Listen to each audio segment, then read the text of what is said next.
এবং পরবর্তীতে যখন বিভিন্ন মিথ্যা মামলায় বেগম খালেদা জিয়াকে আইনের আওতায় আনা হয় এবং তাকে বিচারের আওতায় আনা হয়, তখন কিন্তু এই বাসা থেকেই তিনি হাজিরা দিতে গিয়েছিলেন 2018 সালে।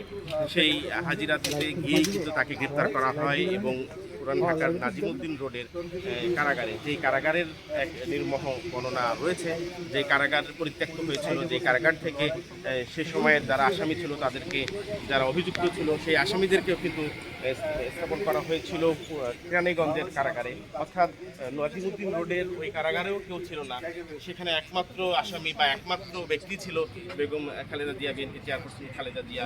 সে এক বলা যায়।